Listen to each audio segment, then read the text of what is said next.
Steve McBride, Arthritis Care. There's a lot of detailed questions, but can I ask, in a sense, the big one or the broad one on this particular to Christopher and John? Is there any point in going out to vote? Are you going to get the act together and do it? The DUP position is quite clear. We have honoured, under the terms of the St Andrews Agreement, everything that was expected of us. And I think that there are a lot of people in Northern Ireland who thought in 2003, when the DUP became the largest party, that the sky was going to fall in and it was going to be impossible to make political progress. But I think that we have made progress. We've certainly made progress over the issue of decommissioning, and over we have also given our commitment that if people are prepared to play by the same rules as everybody else, that when it comes to forming an executive, we will not be found wanting. But are you going into this election on the basis that you will be in an executive on March the 26th?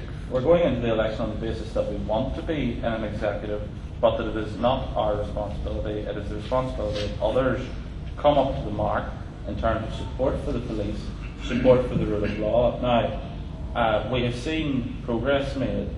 Certainly the Ardèche motion that was passed represented significant progress. But what we've also seen since then is the emergence of two definitions of crime. So Gerry Adams will say if you are raped, or if your house is broken into, or if you are mugged, you should go to the police. While at the same time Michelle Gildernew said on the radio last week that if she knew where guns were hidden, she wouldn't go to the police and tell them. Now, we need to have a clear commitment that all crime, and Sinn Féin will give support to people within their community to go and report all sorts of crime. Crime is universal. There can't be certain types of crime that people are prepared to go to the police about. We have made our position clear. We've honoured all of our obligations. We've said that if others come up to the mark, we will not be found wanting in terms of the formation of an executive. And I very much want us to be at that point. I want to see the evolution. Right. And I just hope that between now and the 26th of March, that others will get their act together and enable that to happen. Right, I'll give you a chance to reply to that. Alan McFarland, what did you make of what you've just heard? You've said you will go into an executive on March the 26th. That's what this election's all about as far as you're concerned.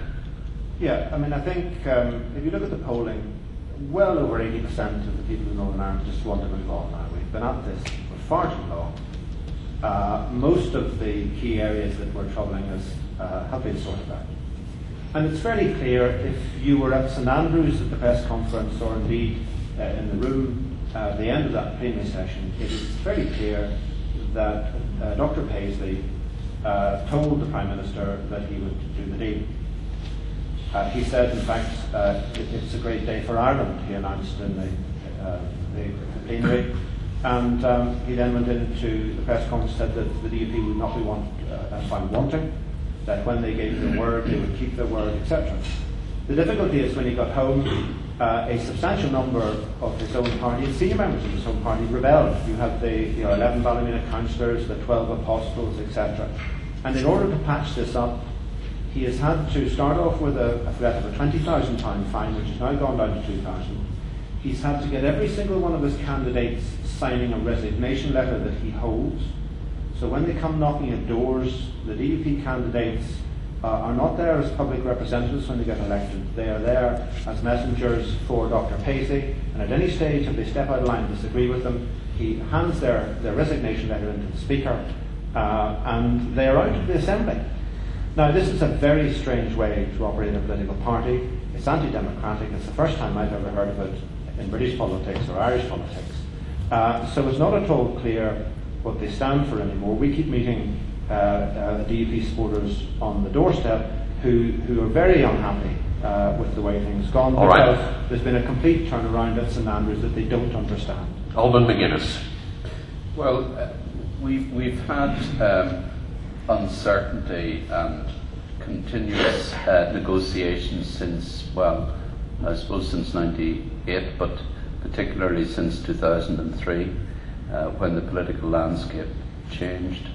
Now, despite the fact that people voted for the DUP and they voted for Sinn Féin as majority parties in unions and national communities, respectively, in order to bring about a solution to the problem, in order to end the problem, in order to get certainty. And of course, we warned them at the time, if you're going to do that, what are you going to get? You're going to get more uncertainty, and you're going to get more negotiations. So you got more negotiations, and you've got more uncertainty. Now, I think it was Einstein said that, if you keep doing the same things over and over again and expect a different result, it's a sure sign of madness. And in fact, if people in this election do the same thing over again, vote for Sinn Féin and vote for the DUP, they'll end up not with a different scenario, but with the same scenario, which is more uncertainty and probably an end to negotiations. Because the British government has said, we have negotiated for the best part of 10 years now, and we're not going to negotiate any further.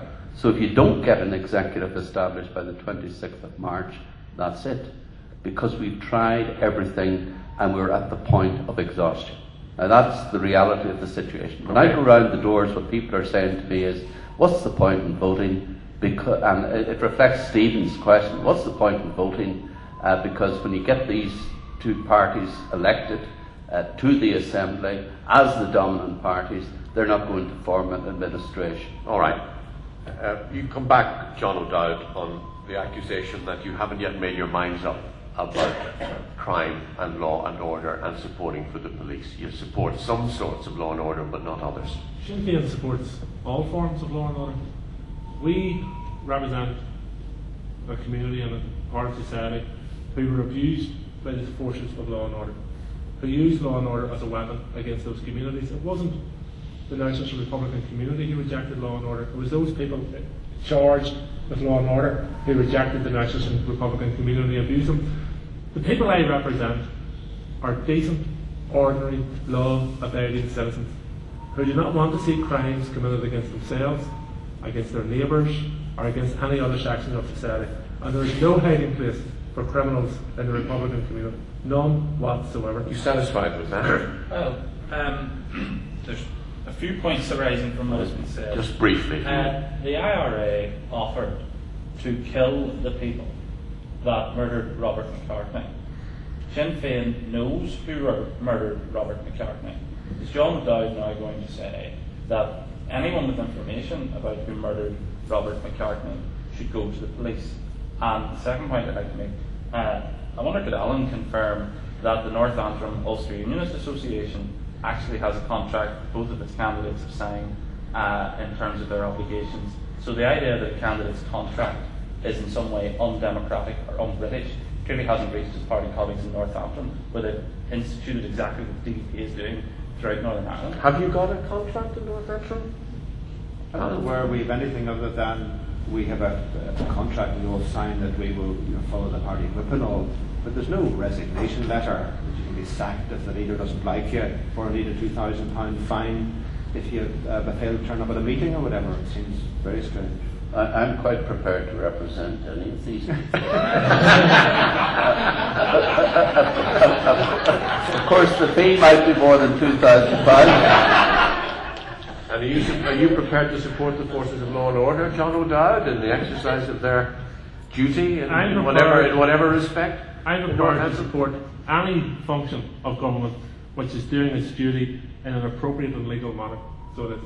I would not give unequivocal support to the leadership of Sinn Féin or Sinn Féin. I'm not going to give unequivocal support to any other organisation. So, and I think it's a very foolish politician who would turn around and say, I am going to give unequivocal support to any statute of the state. The politicians are there to hold them to account. And in relation to Stephen's question, are we ready to form government on the 26th of March? More than ready. Chomping at the bit. Stephen, very briefly, what do you make of that? It's a very big step. I know it's going to be very difficult for a lot of the parties, but it's a very important step, and I think there will be tremendous disappointment if there isn't an executive on March 26th.